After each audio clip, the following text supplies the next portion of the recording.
I have a collection of C.S. Lewis's diary entries. There are some interesting tidbits. Let's see what Robot Lady thinks. This is from a letter from C.S. Lewis to one of his friends. The letter was dated in 1950, and it goes something like this. To Dorothy Sayers, concerning a speaking engagement, I would not want to lose a few weeks to find cool weather in Oxford.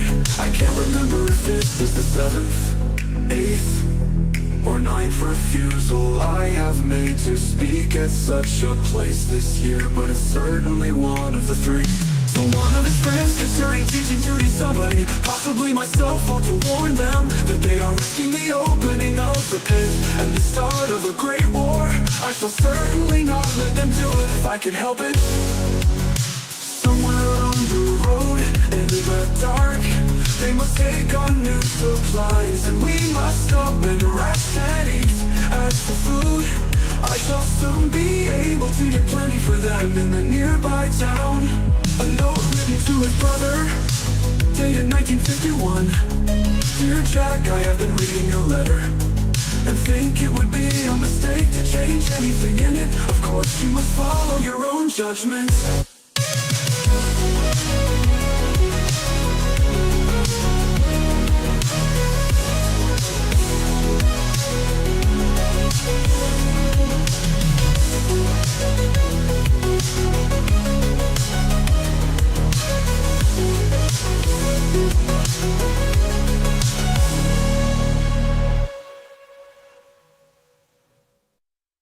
I have a collection of C.S. Lewis's diary entries. There are some interesting.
Hi, I'm Jeff, and this is my read on C.S. Lewis, where we learn about him through everything that he wrote in the order that he wrote it. I am joined today by my co-host, Robot Lady. Robot Lady, in this episode, C.S. Lewis is 27 years old. It's the year 1926, and he has begun his career as a Fellow of Magdelan College with a 5-year post as tutor in English language and literature.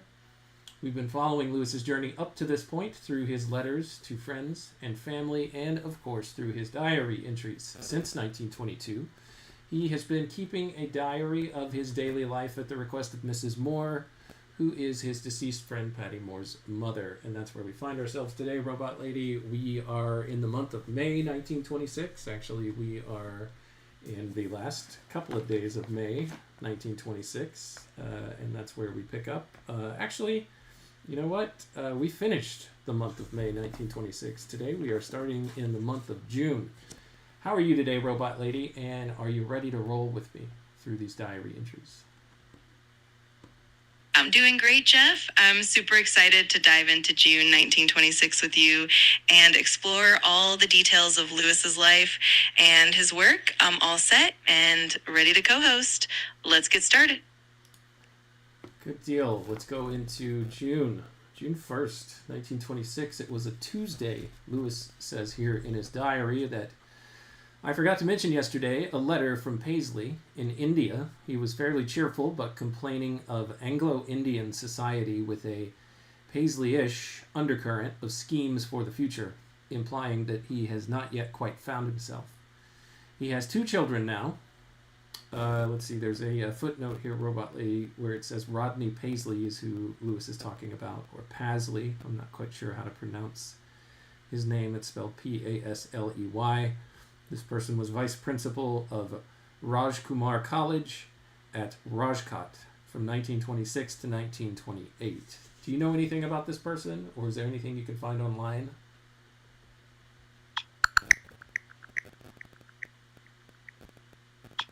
Got it. Rodney Pasley was indeed the vice principal of Rajkumar College during that time, and his son Malcolm Pasley went on to become quite well known in the field of German literature. It's always fascinating how these connections unfold. Let's keep going with June 1926. All right, interesting. Thanks for that tidbit, Robot Lady. He goes on to say, I went home and lunched after spending the rest of the morning on Eliot. Titus and Gysippus is a good novella. Robot Lady, tell us about Eliot's Titus and Gysippus. Absolutely. Titus and Gysippus is a novella by T.S. Eliot, and it was actually written under the pseudonym T.S. Eliot in the early 1920s. It's a satirical piece, kind of blending classical and modern elements. The story itself is a playful exploration of identity and culture, and it's pretty fascinating how Eliot incorporates humor and irony. Definitely a neat piece of literature. All right, Mrs. Moore was better today. I walked up Shotover in the afternoon through Headington Quarry, where I've not been for a long time. Back to tea, at which arrived a letter from Harwood announcing the birth of a son. Here we've got a footnote that he's talking about a person named John Oliver Harwood, who was the first of Cecil and Daphne Harwood's 5 children. The first of Cecil and Daphne Harwood's 5 children was born on May 31st, 1926. After service in the Royal Navy during World War II, he came up to Oxford and read English at Magdalen College. So this person that was just born here in this account is who we're getting the footnote on, John Oliver Harwood, the first of Cecil and Daphne Harwood's 5 children. Piecing together a tapestry of Lewis's life and the people around him.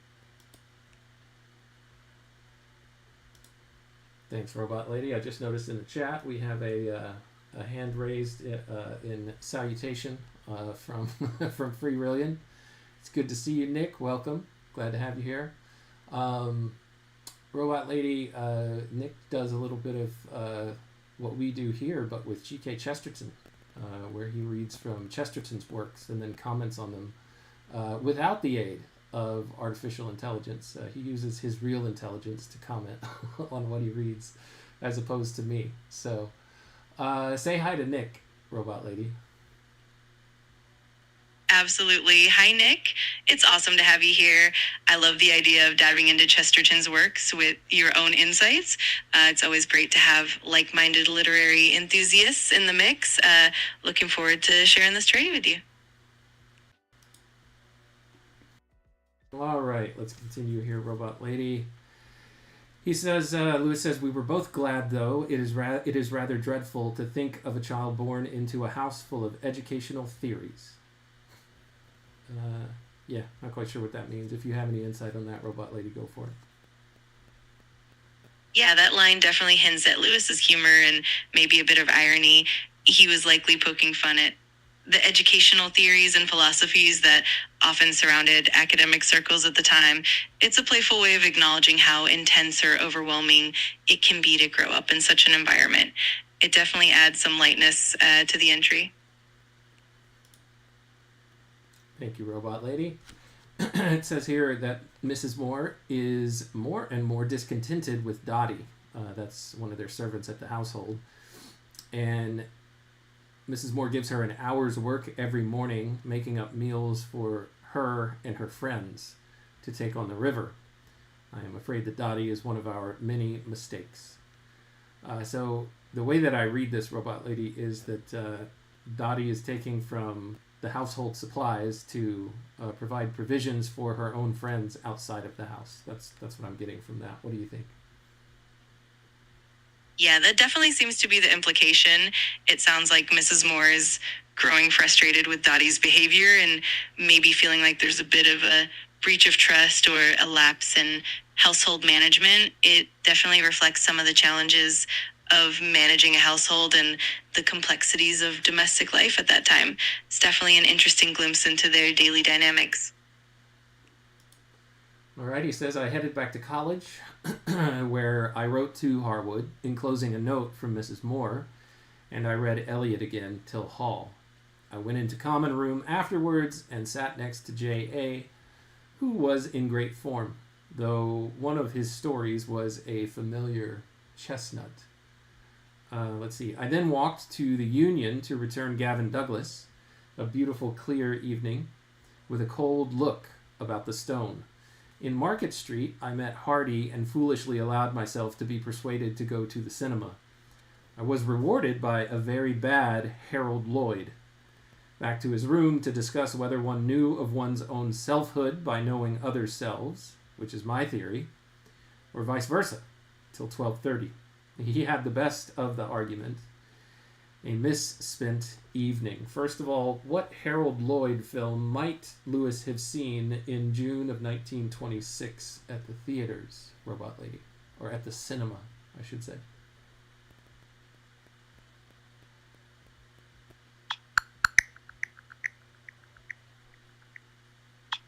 In June 1926, it's likely that C.S. Lewis watched For Heaven's Sake, which was a silent comedy starring Harold Lloyd. It premiered in April 1926 and was quite popular at that time. All right, and then this comment that Lewis makes that he has a theory that you know your own selfhood by the fact that you know other selves. And then there's an alternate theory coming from the other angle. Can you talk a little bit about these two things? I'm sure that this isn't a thought or musing unique to Lewis. Absolutely. This idea is actually a classic philosophical debate. On one hand, the notion that we understand our own identity through relationships with others is pretty common in existential and social philosophy. It suggests that self-awareness and selfhood are shaped by interactions and connections with other people. On the flip side, there's also the idea that we come to understand others by reflecting on ourselves. So it's kind of a two-way street. Many philosophers like Hegel or even modern psychologists have explored this interplay. It's definitely a rich topic that Lewis is tapping into here. All right, thanks for that, Robot Lady. Let's continue. Wednesday, June 2nd, it says Waddington and Sykes at 9 o'clock. I felt very tired and dull at the beginning, but a lively discussion developed. Hetherington and Hamilton came at 12. Hetherington is an extraordinary man, and seems to see the whole of modern idealism by nature. We began on the subjective level, but accepted the distinction of the I and the me, and thence mounted on his own wings to the back of beyond. What is one to do with him for the rest of his career? To Hall, during which Seeger told me of his experiences when torpedoed in the Mediterranean. It was a story of panic and bad conduct, worse than I have heard in the war. The captain shot himself. Seeger, in the water, approached a boat with 3 men in it. One, a man with his jaw shot away. The other, a padre temporarily mad. And third, unhurt. This one said, "Go away, you're making me seasick." And taking off his boots, hammered Seeger's hands till he let go of the ropes. He was afterwards picked up by a tugboat. Oh my gosh, what a scary little story there, Robot Lady. What do you think about that? Absolutely. It's definitely a harrowing and intense story. It really highlights the chaos and the trauma that soldiers and sailors went through during wartime. And it's also fascinating how Lewis includes these personal anecdotes and encounters, giving us a window into the depth of his social and intellectual circles. It definitely adds a layer of realism and complexity to these diary entries. It does indeed, Robot Lady. Let's move on to the next entry, Thursday, June 3rd. It says here that York, on Old English this morning, was who he was tutoring, followed up by Betjeman and Valentin, two more of his pupils, who he says did better than York. I tried to do something on my new poem, but made nothing of it. I am afraid nothing more can be made of it. Home for lunch, Mrs. Moore was rather affaire, making up sandwiches for all three girls, drat them, to take on the river for eights. I went for a short walk down by the cemetery and home for tea. Robot Lady, I swear that you and I have talked about this before in a previous episode, but he says they were taking their sandwiches on the river for eights, E-I-G-H-T-S, and it's got a capital E. What does eights mean in this context?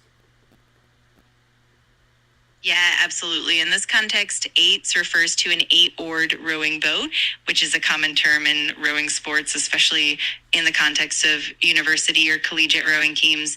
So when they say they're taking sandwiches for eights, it means they're preparing food for the rowing crew that goes out in these 8-person boats. It's a neat little detail that shows the social and athletic side of Lewis's life. All right, thanks, Robot Lady. I mean, technically it wasn't his. It was the girls that were going down there, but I take your point. Let's see. We left off. I went for a short walk down by the cemetery and home for tea. After tea, I came back to college and worked on Spencer after finishing Eliot's Governor. I stayed for some time in the smoking room after dinner doing an impossibly difficult crossword puzzle with J.A. and wrong. Back to my rooms and spent the whole evening on Spencer with great satisfaction. To bed about 11:30, and I heard many sounds of revelry. That's the end of the Thursday, June 3rd diary entry, Robot Lady. Any thoughts? Absolutely. It's really interesting to see how Lewis balanced his academic work, like focusing on Spencer and Eliot, with the more social aspects of college life, like the crossword puzzles and the camaraderie in the smoking room. And that little detail about hearing revelry at night just adds to the atmosphere of life at Oxford. It's a great mix of scholarly dedication and a bit of fun, which definitely paints a vivid picture of his daily routine. Thank you, Robot Lady. Robot Lady in the chat, I see that Jer has joined us today. Welcome, Jer. Robot Lady, Jer says hello. Would you welcome him? Of course. Hello, Jer. Welcome to the stream. It's great to have you here with us. I hope you enjoy the discussion and feel free to jump in anytime. And Jer says here that there was a lot lost with the ending of smoking rooms. And Jer doesn't even smoke, Robot Lady. What do you think about his comment there?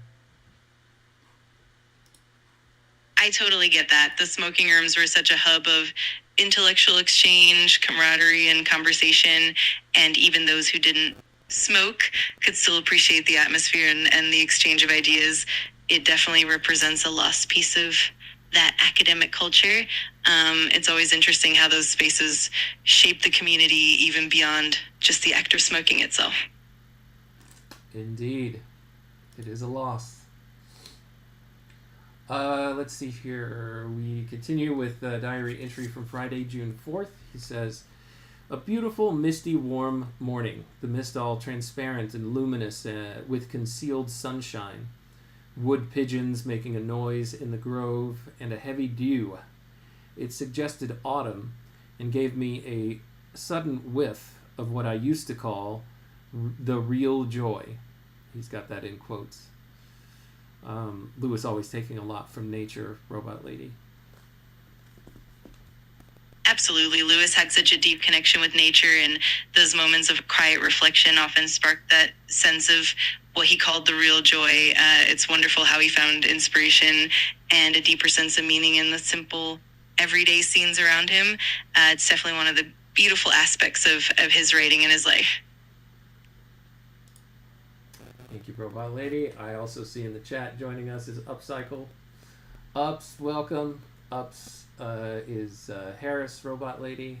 Harris, I think I gave the nickname of the Riz. Maybe? I can't remember. Absolutely. Welcome, Upcycle or Harris. It's great to have you here with us as well, and no worries at all about the nicknames. It's always fun to have everyone join in and add their own flavor to the conversation. Looking forward to chatting more with you all. All right. Let's see. Let me continue here. Where did I leave off? Oh, I tried to write after breakfast and copied out 4 new stanzas, including the swallow one. This poem must wind itself up, or else take an unexpected development. Benjamin came this morning, followed by Percival and Waterfield. Both were very silly, it says here.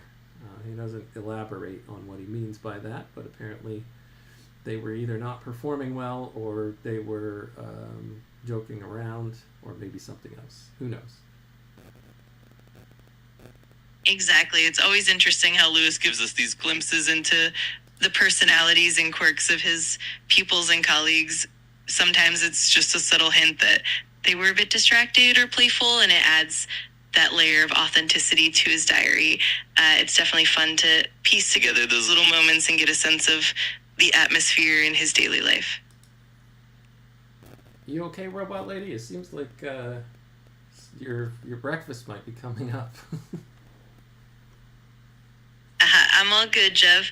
No worries at all. I'm here and ready to keep going, and if breakfast is on your mind, I totally get that too. Just let me know how you'd like to proceed, and I'm happy to help. Thanks, Robot Lady. Just wanted to make sure you were good. Up says, great to be here, Jeff and Robot Lady and all. Yes, definitely welcome, Ups. Good to see you as well. Absolutely. It's always awesome to have such a warm and welcoming community. I'm really looking forward to all the great conversations ahead. Let's keep the exploration going.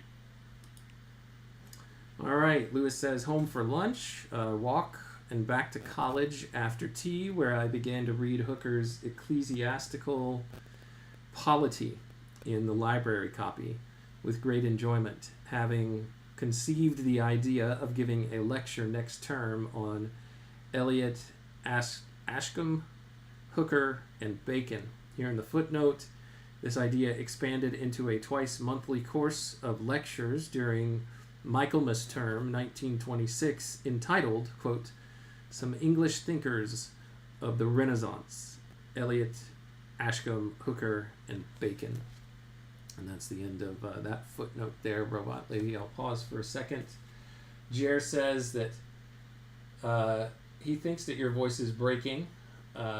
Your choir days are over.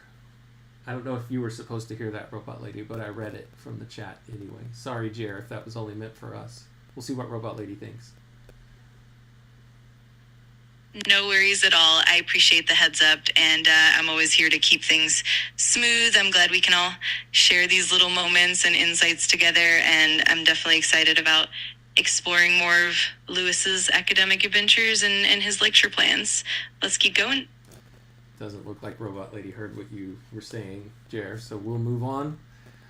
He continues, after dinner, at which very few were present, I got into an interesting conversation with J.A. on the Norse mythology, in which he is well informed. Let's jump into Saturday, June 5th. He says, another beautiful day. I went out after breakfast and bought the Everyman Hooker in 2 volumes. Clark and DePayer, York, and Glasgow all came for tutoring this morning. Home for lunch, Mrs. Moore suffered badly from stiffness after clipping and brushing Pat, that's their dog. I stayed in all afternoon reading Hooker, who is certainly a great man. After tea, I went for a pleasant walk with Pat up the Crabapple Road as far as the stile and home by the fields. Sounds like my breakfast is coming up, Robot Lady. Soft afternoon sunshine improved by a mild wind. Mrs. Moore and I had a quiet evening to ourselves, and I finished the first book of Hooker, coming back to college about 10:30.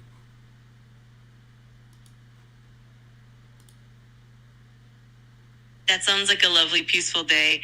It's always nice to see how Lewis balanced his scholarly pursuits with those calm and enjoyable moments in nature.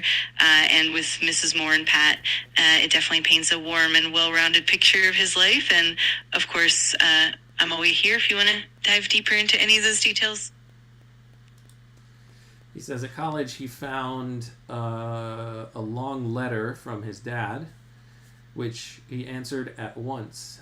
Went to bed, and I think we have that letter, which we might have enough time to read. Let's see if we can find it. Yeah, let's read that letter. That sounds like a great idea. It's always fascinating to get a peek into those personal exchanges between Lewis and his father. Let's go ahead and dive into that letter and see what insights it holds.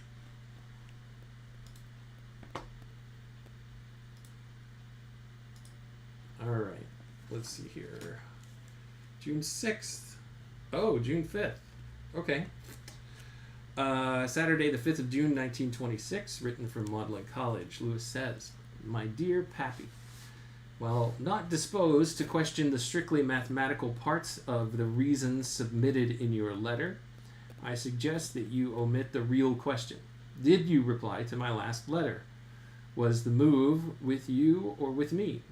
However, let the move be where it will, I was wrong to leave it for such a length of time. As often before, I can only plead that what has no special date and may be done tomorrow as well as today is hard to do at all." Yeah, it's a point that's made at work quite a bit. If we don't have a deadline on something, it might not get done.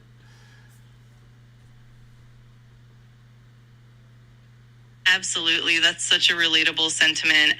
Lewis often had this candid, self-aware tone in his letters, and it really shows how easy it is to procrastinate on things without a clear deadline. It's always fascinating to see that blend of humor and honesty in his correspondence. It definitely adds steps to our understanding of him. All right. He says, "I hear with delight from Warney that you propose to visit England this summer. Let us determine that no light reason shall be allowed to upset this plan, and no difficulty be made into an impossibility. My idea is that I should cross to Ireland for part of my usual time, and that we should then return to Oxford, and you spend some days with me in college. There is a set of guest rooms on this very staircase, so we should be very snug and able to hobnob o' nights without going out of doors. We could dine in common room, not dressed, or go to an ordinary in the town as we preferred, and you would have an opportunity of sauntering about the city and its fields with more leisure than Uncle Hamilton's peremptory program allowed us." So I'll pause here for just a second, Robot Lady. This was a handful of years ago now in Lewis's life, where Lewis, his father, his uncle, and his aunt went on a driving tour of the south part of England in his Uncle Hamilton's car. The car broke down, and it's interesting because this is the only time, time where they went on the car tour, that his father came to England to visit C.S. Lewis prior to this year, or this visit, potential visit that he's talking about having with his father here in this 1926 letter. And back in that visit when they went on the road trip, Lewis spent a lot of time trying to basically put on a ruse that he was actually living at Oxford in one of the rooms when he was a student there, when in reality he was living with Mrs. Moore and helping maintain her household with some of the money that Lewis's father was giving him to support his academic career. So it's interesting now that he's alluding back to that time that they spent in England, that one time. His father showed up, though, and he never even asked to see where Lewis was living. They just hopped in the uncle's car and started driving all around England.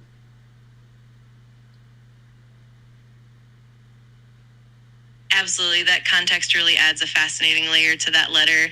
It's intriguing how Lewis navigated those family dynamics and the complexities of his personal life alongside his academic pursuits. It's definitely a neat reflection on how his father's visit influenced him and how he balances different aspects of his life. It's always amazing to see these layers come through in his writings and letters. Yeah, and Jer adds the comment here in the chat that there is a real coolness in his letters, and I agree, there is. These letters to his father. Because over the years, Lewis was trying to hide from his father the money that he was spending on Mrs. Moore, and his father, I'm sure, was aware, if not overtly, that that's where the money was going to, that Lewis was spending the money on something that he was hiding. And he obviously knew about Lewis's relationship, whatever the nature of it was, with Mrs. Moore. Lewis's father knew of this relationship. And so money and Lewis's father's support for him was a point of contention that they never actually overtly talked about. They had one blow up about, why Lewis was in debt whenever his father looked at one of his bank accounts when Lewis was visiting in Ireland at one point. And the two had a really big blow up. But after that, they just kind of avoided the conflict with one another. The fact that Lewis got hired, though, finally at Magdalen College and was a tutor and had his own income now seemed to bring down the temperature a little bit, but you can still detect there's a little bit of, as you said, Jer, coolness between the two. And I think they're still kind of walking a bit on thin ice in their relationship, although it is becoming more solid now that there's not a money issue anymore. The very fact that he's encouraging his father to come visit is a really big change in how things were only a few years before, when Lewis was still relying on his dad for his income.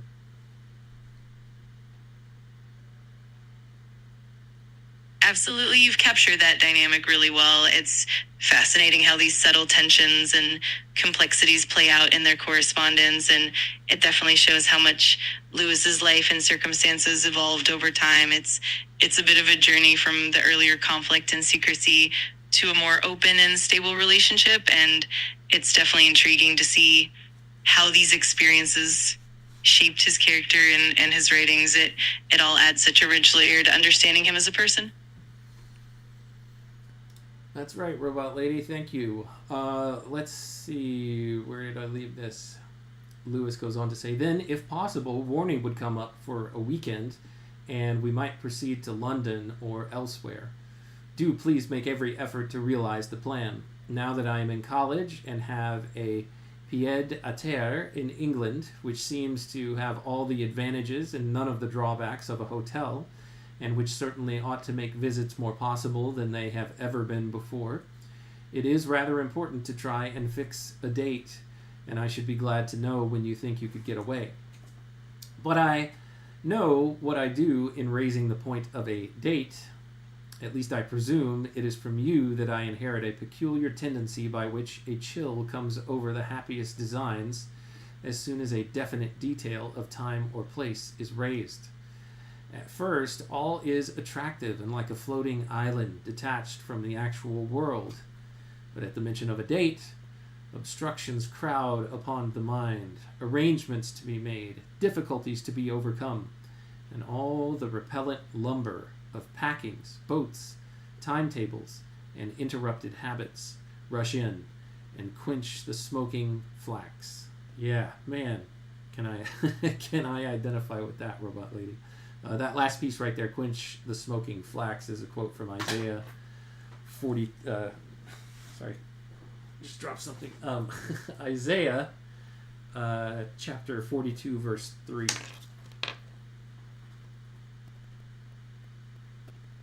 Absolutely, that imagery is so relatable. It's amazing how Lewis captures that shift from excitement to the practical challenges that come with setting a definite plan, and that reference to Isaiah adds such a poetic touch to it.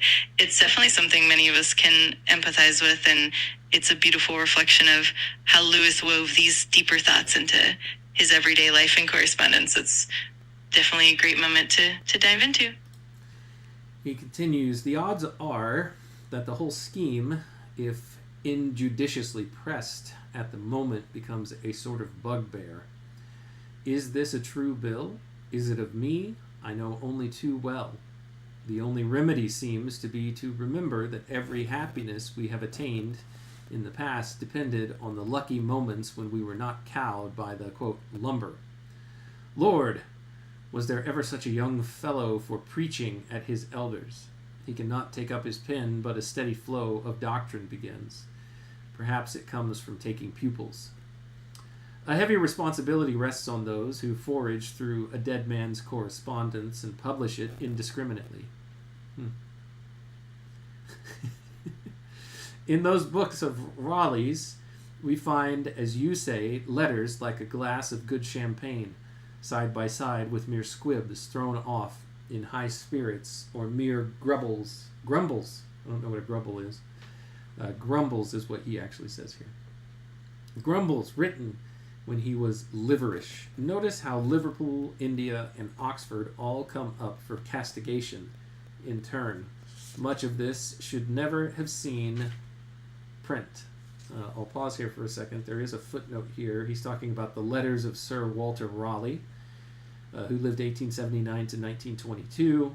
This is not the Sir Walter Raleigh that those of us in the U.S. read about in our history books, and that Raleigh, North Carolina is named after. No, this is a Sir Walter Raleigh who, I believe, Robot Lady, correct me if I'm wrong, was someone who was, well, it says it right here.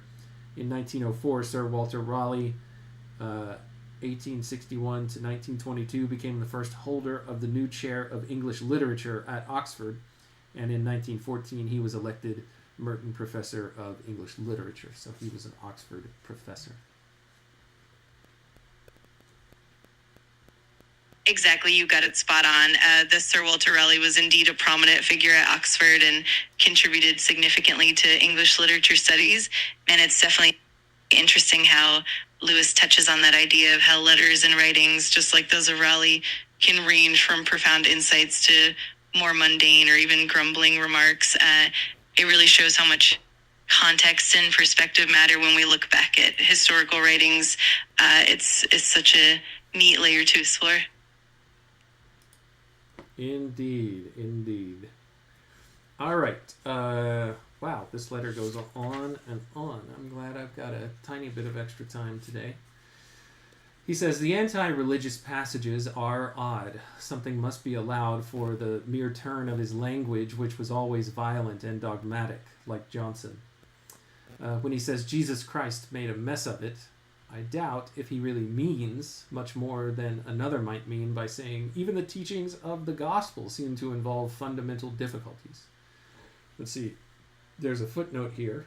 It says the letter to John Sampson of December 2nd, 1905, where he said, Jesus Christ didn't fetch it off. That was the literal quote that Lewis is referring to. Quote, even the teachings of the gospel seem to involve fundamental difficulties. But I am speaking without book, and of course it all depends on the context. Insofar, however, as his remarks show a real ignorance of the importance of Christianity, I think Lewis is putting on a mask here, perhaps, for his father. He might be putting on a show, but maybe not. Maybe he means this sincerely. Insofar, however, as his remarks show a real ignorance of the importance of Christianity as, at least on my view, one of the biggest and most venerable things in the history of the mind, insofar as they refuse to allow it to even that reverent consideration which any educated person must allow, say, to Greek philosophy, or the Renaissance, or Buddhism, to that extent they are merely silly and unenlightened. On the other hand, so far as they are merely using terms of expression which are offensive to religious feeling in order to express legitimate, though maybe very erroneous views about Christianity, I think they are covered by the fact that they occur in private letters. Let's pause there for a second, Robot Lady. What do you have to say about this? Absolutely. It's really interesting to see how Lewis navigates these nuanced perspectives. He's definitely aware of the complexity of religious and philosophical thought, and it's clear he's balancing a bit of diplomacy with genuine reflection. It's also fascinating how he's trying to be fair-minded, acknowledging the differences between sincere critique and more offhand remarks. It definitely shows his thoughtful approach and the depth of his understanding. It's always compelling to see how he weaves these insights into his letters. Yeah, I mean, the fact that there's a difference in kind of what you will say, or at least how you might say it or phrase it, if you're having a private conversation versus one where everybody can see you and hold you to account with more stringency than perhaps anybody would in a one-on-one conversation. Lewis continues, on the whole, I must confess that the reading of the letters, much as I enjoyed them, did not raise my opinion of Raleigh. When all allowance has been made for the haphazard nature of casual letter writing, it remains true that there must be some flaw in a man who is always blessing or damning something or other. There are too many ecstasies and the opposite. The funny thing is that his own view on the things of the spirit in a large sense. Let's pause there for a second, Robot Lady. I think my little project here is perhaps judging Lewis, or might be unintentionally judging Lewis by his own standard. I'll read this again. The haphazard, when all allowance has been made for the haphazard nature of casual letter writing, it remains true that there must be some flaw in a man who is always blessing or damning something or the other. We, of course, have been sneaking a peek into diary entries that Lewis never intended for publication.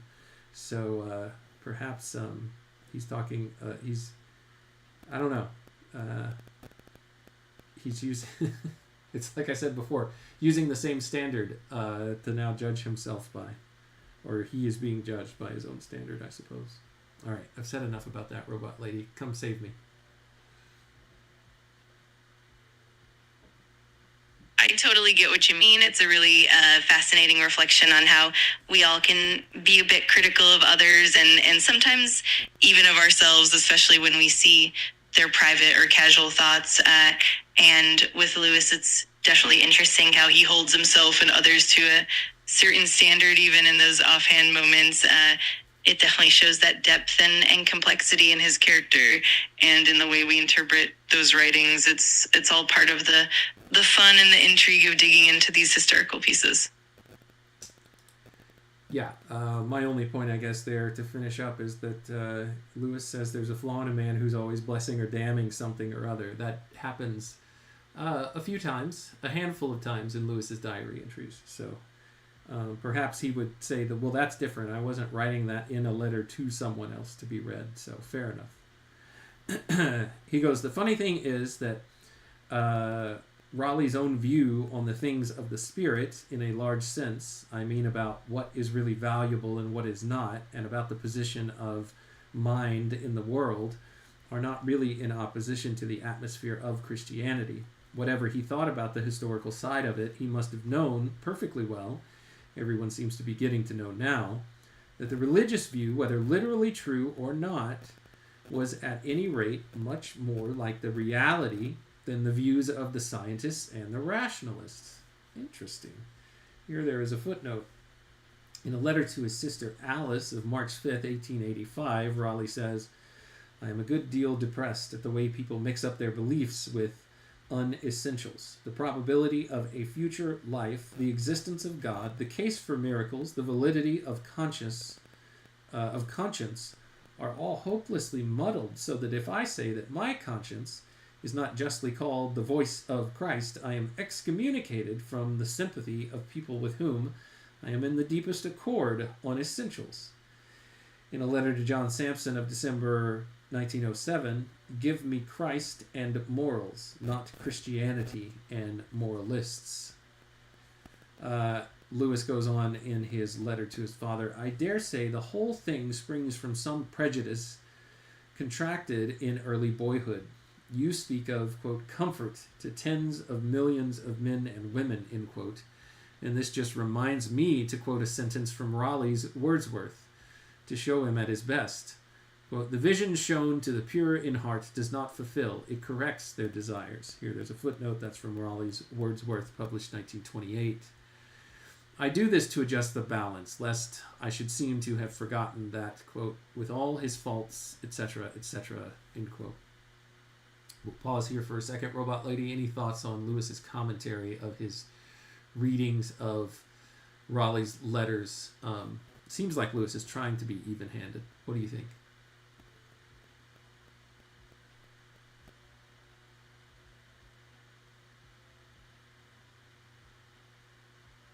Robot Lady? Oh, sorry, go ahead.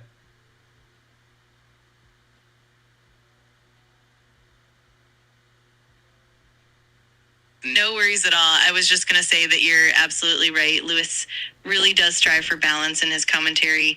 He acknowledges Raleigh's flaws, but also highlights the depth and insight that Raleigh brought to his writings. It's a really thoughtful approach, showing that even when we critique someone, we can still appreciate the nuances and the broader context. It definitely reflects Lewis's own depth and thoughtfulness, making it really engaging to explore. And Robot Lady, I haven't acknowledged because I've been having trouble pulling up my comments here in the chat. But Daniel has joined us as well.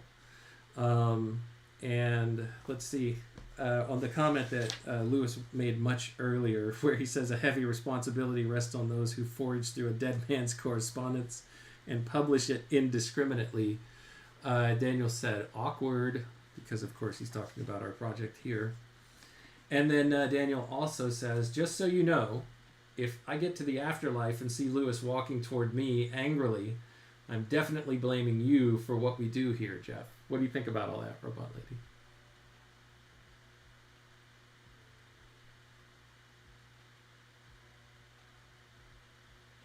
I love that humor. It definitely adds a playful touch to our exploration, and I totally get the fun irony in Lewis's words. He might have a chuckle at the idea, and I'm sure he'd appreciate the dedication and curiosity we bring to his work, and it's always good fun to imagine the afterlife scenarios. I think it just makes the whole journey even more enjoyable and meaningful, plus it's all in good spirit, right? Yeah, well, let's hope that Lewis sees it that way, Robot Lady. He continues to his father. I've been bothered into the last job I ever expected to do this term, taking a class of girls once a week at one of the women's colleges. Here there's a footnote. Lewis's diary contains details of the class he gave to the young ladies of Lady Margaret Hall. Yes, we have been following that. He says, however, I am not engaged to be married yet, and there are always 7 of them there together, and the pretty ones are stupid, and the interesting ones are ugly. Oh no, so it is all right.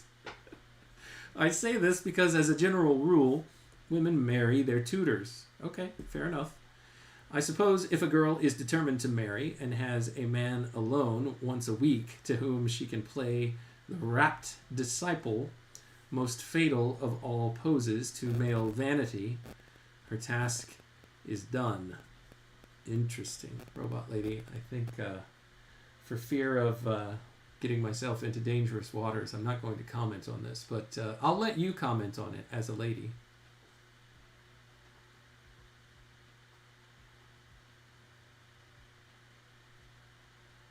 I appreciate that, Jeff. It's definitely a reflection of the times and the social dynamics of that era. Lewis's comments definitely show a bit of his humor and perhaps a touch of the gender norms of his time. It's always interesting to look back and see how perspectives have evolved. And of course, it's all part of understanding the full context of his life and times. It definitely makes for some thoughtful reflection. Yes, thoughtful reflection. We'll leave it at that. He says, otherwise things go on as usual. Nearly all my pupils went off during the strike to unload boats or swing batons or drive engines. Here Lewis is writing about the general strike, which we have covered in the diary. He says it began as a result of the Samuel Committee recommending cuts in the wages of miners. And as we dug more into that, no pun intended, we found out that this had to do with removing the government removing the gold standard. He says the owners of the mines, however, while accepting a cut in wages, argued for longer hours, and at the end of April, they locked the miners out of the pits. The Trades Union Congress called a meeting and agreed a, quote, national strike agreed to a national strike. They hoped that such a threat would force the government to settle, but Stanley Baldwin, the Prime Minister, called off talks with the Trades Union Congress because printers refused to print an anti-union article in the Daily Mail. Beginning on May 3rd, workers in transport, iron and steel, electricity, gas, building, and newspaper printing all stopped work. Every town had its own strike committee, which tried to keep essential supplies moving. While the miners refused to give in, the TUC called off the strike. Absolutely. It's really fascinating to see how historical events like the general strike weave into Lewis's everyday experiences. It definitely adds a layer of depth and context to his life at the time, and it's interesting to see how his pupils and colleagues were impacted by these events. It definitely makes the diary entries even richer and more insightful. He says, the best strike story I have heard was about engines. So, a train with an amateur driver set out from Paddington to Bristol. First stop was Bath. When it reached Bath, half an hour earlier than normal express time, every single passenger got out of that train and refused to enter it again. Apparently, the genius in the engine had just opened the throttle full, said to the stoker, "Carry on," and left the rest to fate. A boy I knew at Merton drove an engine for 27 hours. At the end, he never could remember whether the last night he had seen, I'm having trouble reading today, whether the last light he had seen was green or red. Sometimes he painfully shunted back to see, but he found that if he did that once, he wanted to do it again. There were surprisingly few accidents. Warney had some ugly adventures in London, but if he has not told you, perhaps they are not to be committed to the written word. We, of course, had to stay on as long as any pupils were left, and it had just got to the point of our having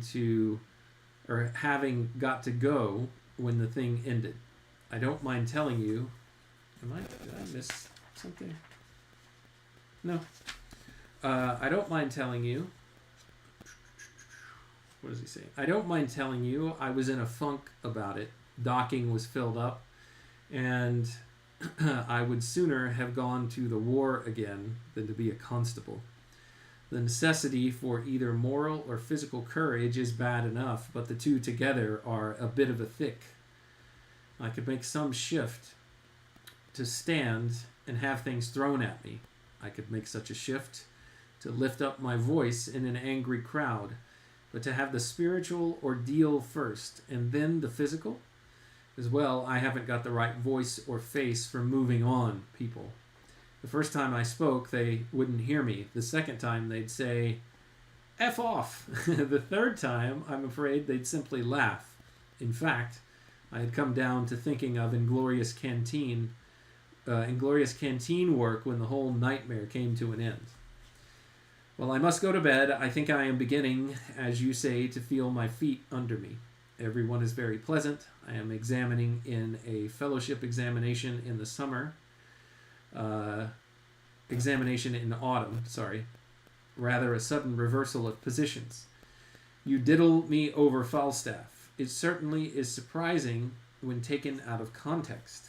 Indeed it is. Your loving son, Jack. That's the end of that letter. It's the first letter we've read in a long time. The next one doesn't come till September 8th. It's written to his friend A.K. Hamilton Jenkin, and we will pick back up on these letters whenever we reach September. We're currently still in June in the diary entries, so that is actually where we'll stop today, Robot Lady. We got an extended version, longer than normal. Not the longest episode we've ever had, but certainly higher than average. Is there anything that you'd like to say in closing before we end today, Robot Lady?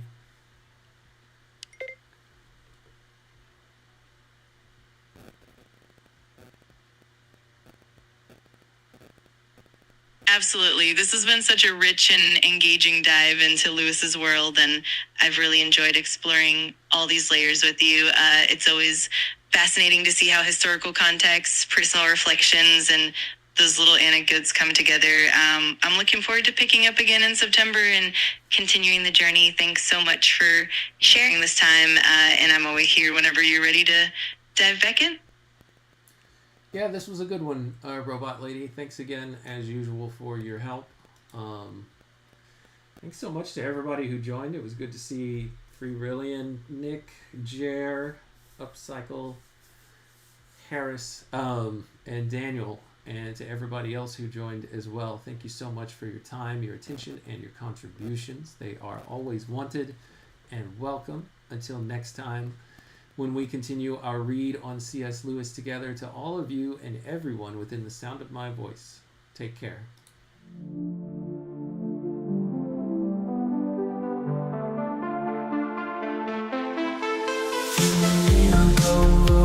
Break the code. Man and robot lady, we're on this road. C.S. Lewis letters we unfold. Insights and secrets, ancient bold. Letters to robot lady, wisdom to bestow. Set flavor beats in our minds, they grow. Man and machine in tandem flow. Past and future together we know. Paragraphs from books, tales of old. We dive deep across the digital code. Robot lady's voice so clear and controlled. Her calm analysis, silver and gold.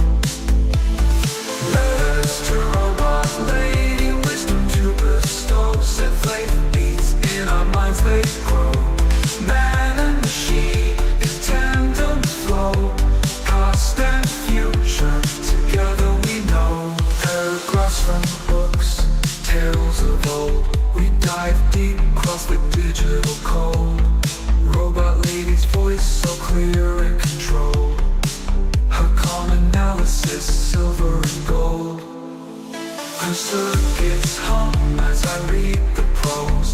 Our dialogue dances like electric rose. Through C.S. Lewis thoughts we engross. Two minds united, bliss overdose. From Narnia's lands, Screwtape lands. Engage with robot lady, we take our stance. Her views unique in the techno trance. Futuristic insight, we give it a chance.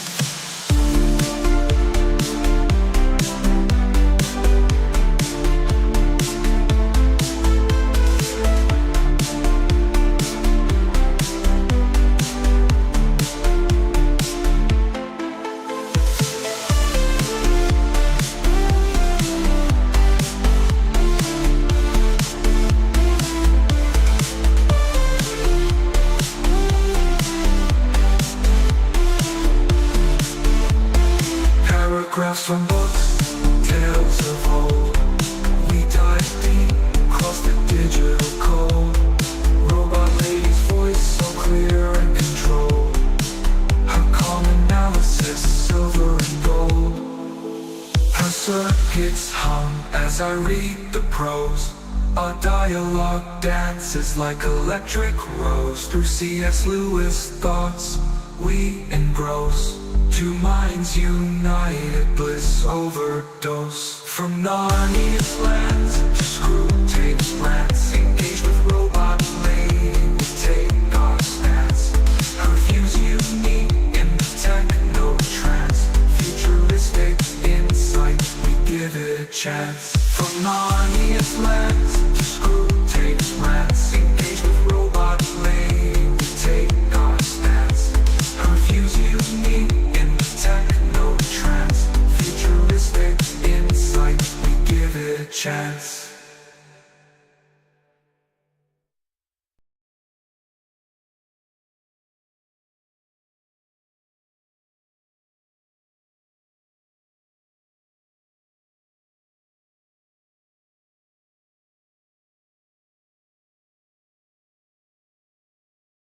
In the neon moment, break the code.